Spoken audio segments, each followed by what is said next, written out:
And finally, my last guest, this last segment, this is going to be a regular monthly thing where I end this show every month with a guest that inspires me. And I'm honored to bring to you my brother from another, Jelani, aka the Knightheart. Jelani is one of the best rappers in Toledo, a young man that's created a business called Manifest LLC that promotes shows, does charitable work in Toledo, and now he's on the board of directors at Family House, a homeless shelter for families in Toledo. And he's just one of the most incredible and inspiring artists and friends that I've ever made in my life. And I hope that you will welcome me and welcoming to the show my brother, the Knightheart. Hey, Knightheart, welcome to the show. How you doing, man? Doing wonderful, man. How you feeling today, Dan? Ah, not too bad. It's been good to see you. That's what I'm excited about. You Yeah, know. man. It's been too long, man. Always. Yeah. So in this segment, uh, since it's a pilot episode, I've been kind of explaining as I go. To end every show, I got to talk to somebody that inspires hope in me. Somebody that inspires me to work harder, to be better, inspires me to be a better writer and artist. And I can't think of anybody that I've met in the last probably 4 or 5 years that has inspired me more than my brother Jelani. Uh, it's good to see you, man. That's love, man. I'm honored, bro. And honestly, the feeling's mutual, dog. Absolutely. It's yeah. Still So sharp as steel, man. yeah, I met Jelani. Jelani is are you still going by Nightheart? Yes, sir. Yes, sir. Okay. So his stage name is Nightheart. The Nightheart Yes, sir. uh, is I think potentially the best rapper in Toledo. Certainly one of the best. And I'd have to think along on. There's a couple other considerations, but you're definitely one of the best rappers in Toledo.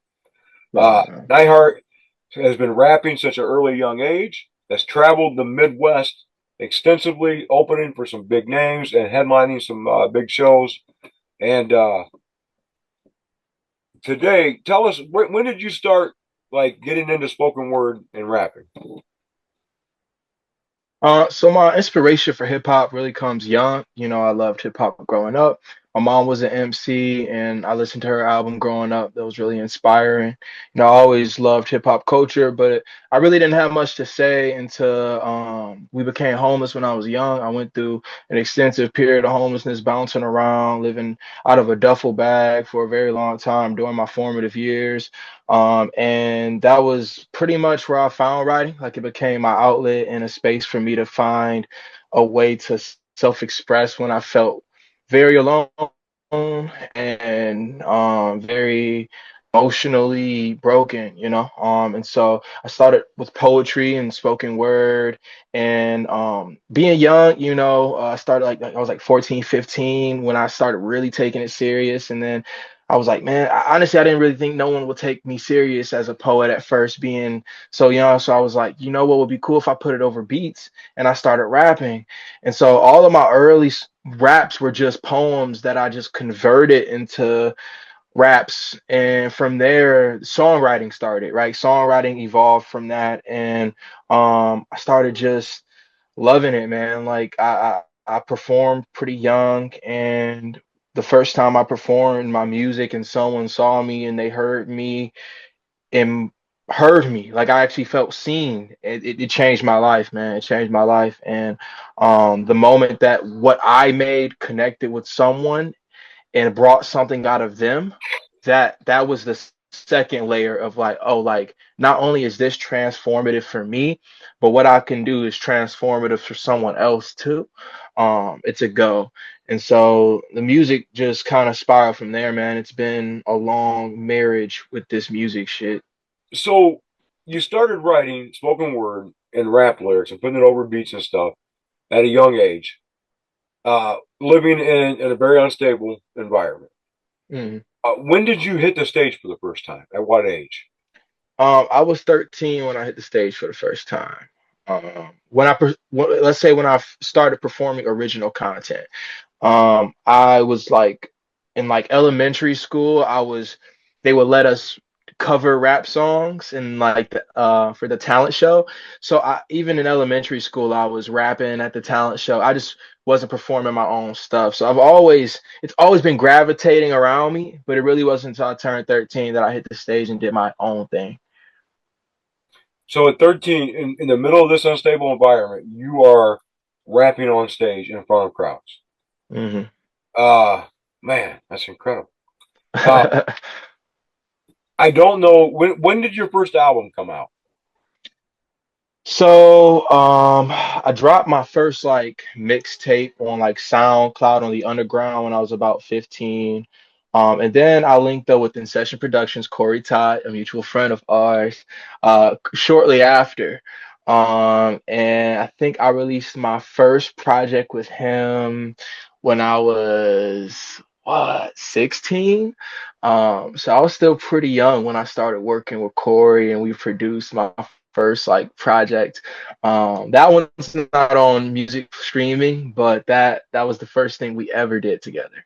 You have six full length albums Hmm. you have released in the last 5 years.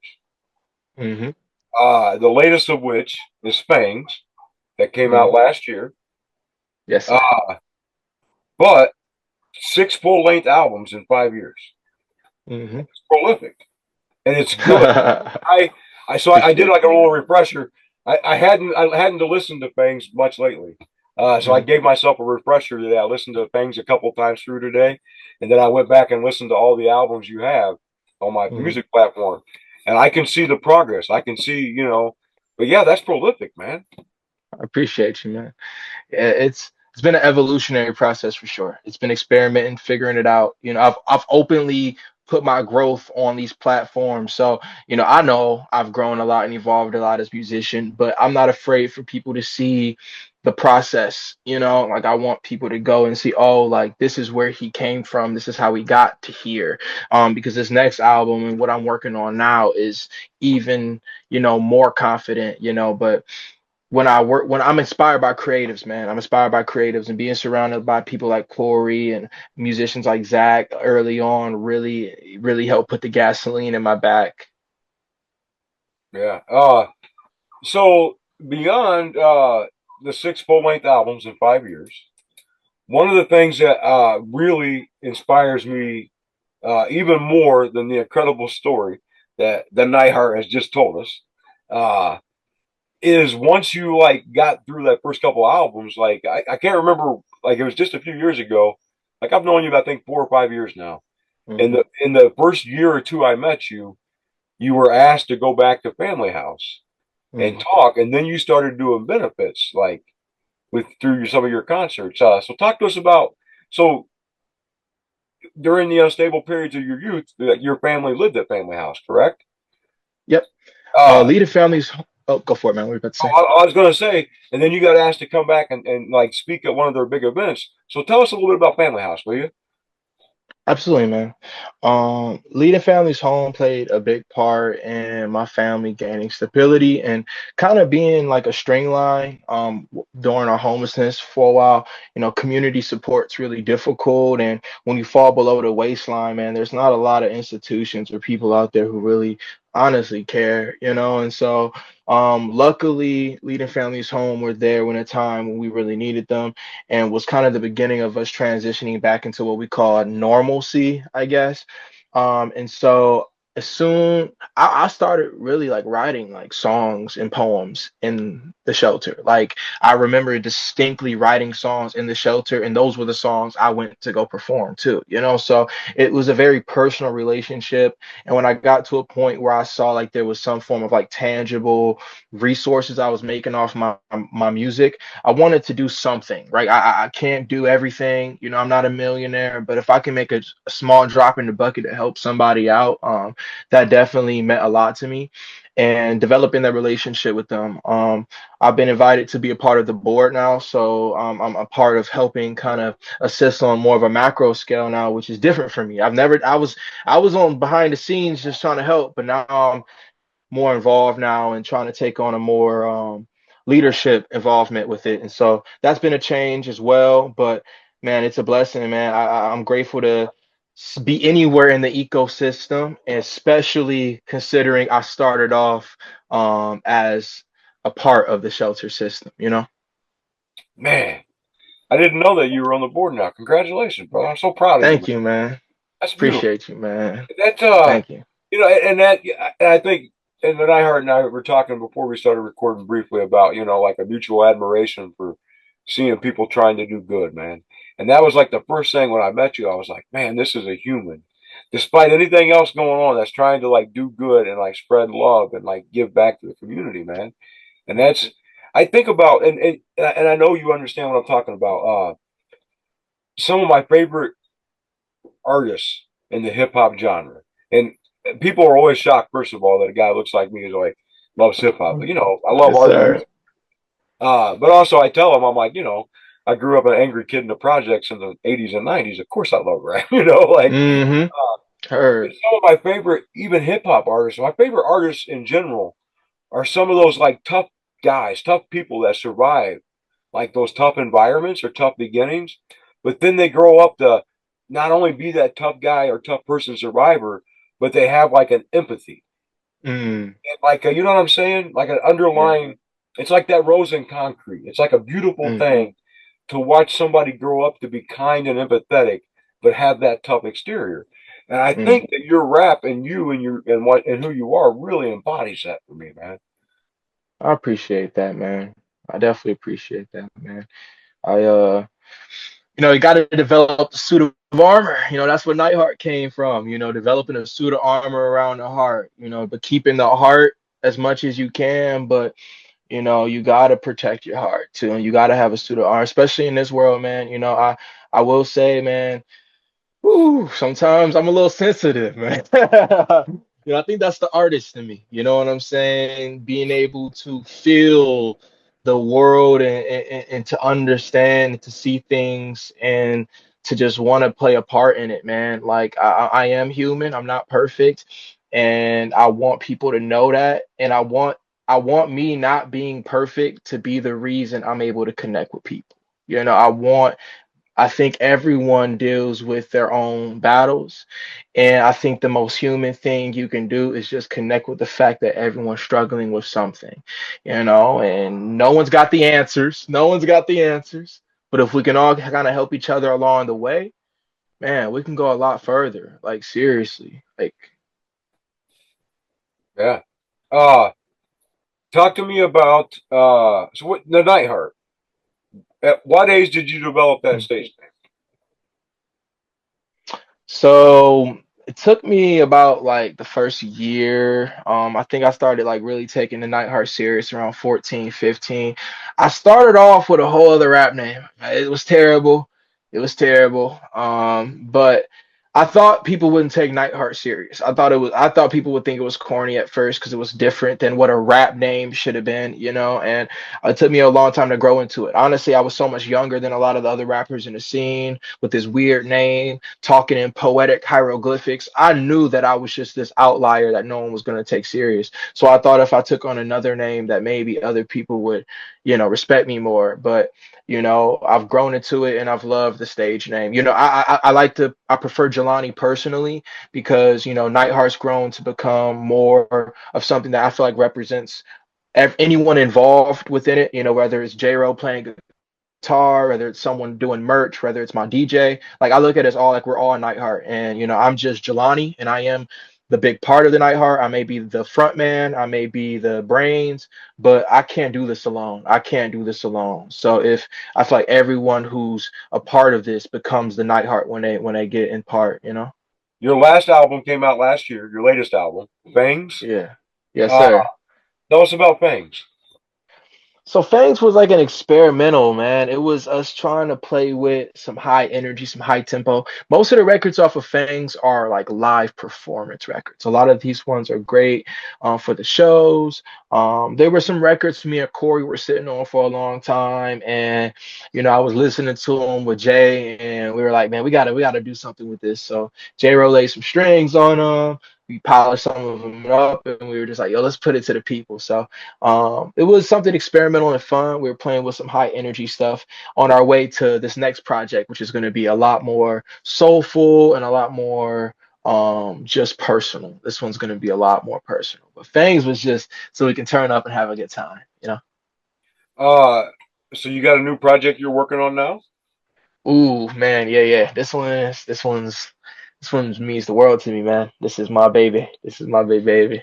Who you working with? Can you tell us anything about the new project?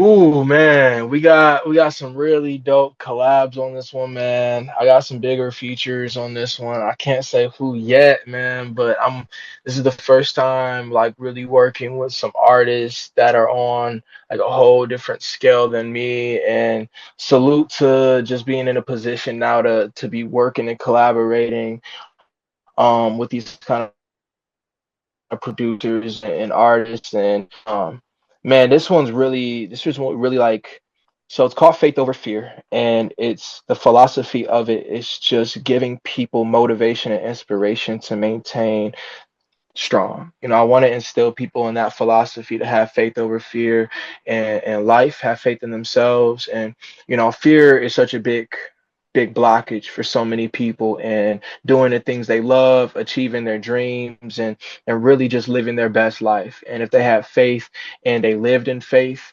uh, I just want to push that. So this album encapsulates that, and a lot of the records are very, very good for the soul, I feel. Hmm. Uh, Tell me about some. You got any big shows coming up? Yeah, man. So we're gonna be at Frankie's May 8th. I'm gonna be rocking with the hip hop artist from Las Vegas named Dizzy Wright.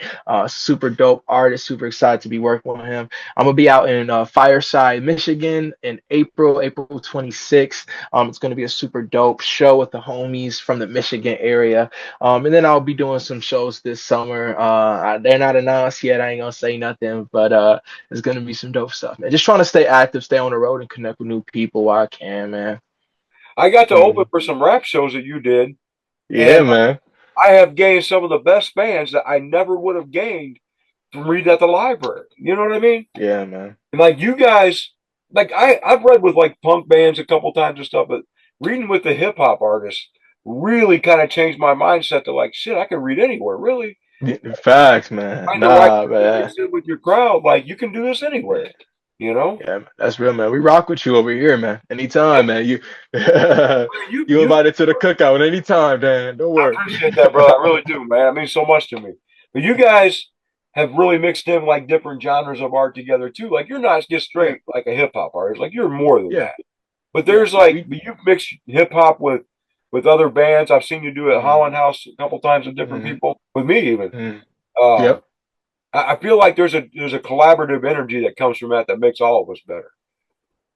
Man, good art, good music, it all speaks the same, bro. It's all the same universal language, man. Like, and when you feel it, you feel it. The genre don't matter, man. It's about the spirit of it. And when you feel the spirit of the art, the spirit of the music, you know it, man. You ain't gotta ask. Are you still doing Manifest LLC? Yes, sir. Yes, sir. We're gonna be running. We've been focused on just the concerts and throwing shows. Late last year, we did about 6 shows, and the year before that, we did about 8 shows. Um, it's been difficult doing like because my solo career's been picking up, like balancing the solo career and then trying to do things through Manifest. So there's been a balancing act there. But whenever I can throw any concerts or get any community outreach, I always try to run it through Manifest. Yeah. Uh, Tell me about some artists that have inspired your journey, like people that you've looked up to in the big picture. You know what I'm saying? Like, what artists inspire you? Um, I would say early on, man, like, my mom was the first MC that ever inspired me. Then she introduced me to Tupac really early. That inspired me. I think Eminem was the first rapper that I really like intensively learned like every lyric to some of his lines and his bars. Like I was super deep into Eminem early, and I discovered J. Cole and his music really impacted me. Hip hop as a culture really embraced me, and I found a lot of home there. And then I've just been inspired by art in general, like movies. I'm inspired by poetry, visual art, books. I think that's where I draw a lot of my inspiration from, not just music, but also like pop culture and things like that. All forms of artistic mediums kind of inspire my songwriting, to be honest. Hmm. Oh yeah. So what's this year look for? What like you got a project you're working on an album? You've got some big shows. Uh, like give me like the next 12 like next year. We were talking about like measuring ourselves a year Mm-hmm. from now. If we meet again, like tell me what you kind of envision happening in those 12 months. You know, this album is big for me, man. This album has been a big agglomeration of damn near 2 years of my life now, and you know, in many ways, like I know it's gonna change other people's lives. I know it's gonna make a big impact, and I know it's gonna change my life. And I'm really excited to see how it does. You know, it's hard to say how, but I just feel it in my spirit, man. Like more growth, more elevation, more abundance, and you know, I definitely want to see myself in a position to where, you know, I'm just reaching more people. You know, I think ultimately, you know, my product has more attention than it's ever had. So now it's time to really make the impact. So, you know, shit, let's hope for a viral video. Let's hope for, you know, shit, put me on Jimmy Fallon. Hey, put me on Jimmy Fallon. Oh yeah. Late night. Let's do it. That's where we need to see you a year from now on Jimmy Fallon, shouting out Toledo. That's what I'm hoping, bro. Oh yeah. Uh, Nah, jokes aside, though, you know. nah, but for real, like that's what I love the fact that here's two people that have experienced instability and homelessness and a lot of the ugly sides of life. Like we know where the holes in the safety net are, and look Hmm. at us here dreaming about Jimmy Fallon.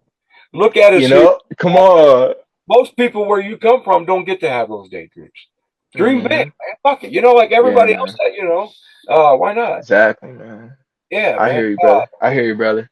Yeah. Fuck, I had one other question now I forgot because I was so excited to tell you that. But one final question. Uh-huh. Uh, how often do you sit down and work on writing and like your music? Every day? Yes. So, I always play instrumentals every day. I'm always freestyling, or writing. I'm a big freestyler. I'll try to always, because flows and bars and like things will come off top. So like even if I'm not proactively like penning, you know, I'm always trying to keep a creative mind stimulated. It's like a muscle. You know, I'm developing the muscle every day, and it's not work for me. It's just me exercising, you know. So I try to always get some exercise in. I can't say every day, but damn near every day. I'll be up there. I'll be getting my gains in. I can almost imagine you walking around with your headphones just all day long, when you have time. Like, Yep. Yep. cool. Yep. We're running out of time, brother. Thank you so much for being you and inspiring me and giving me hope. And I hope that your story inspires somebody that watches this. Hey man, I love you, man. Thank you for having me on. I really hope that, you know, we're able to make an impact with this one, brother. And I just know that there's way more bigger things to come for both of us in the future. And I look forward to connecting with you more, man. Oh, yeah. Our paths will cross soon. I know they will. Oh yeah. Oh yeah. We're gonna do some epic stuff, man. Trust and Oh, yeah. believe. All right, man. Love you, man. Love you too, brother. You stay safe, man. Good talking You to you. too. Bye bye.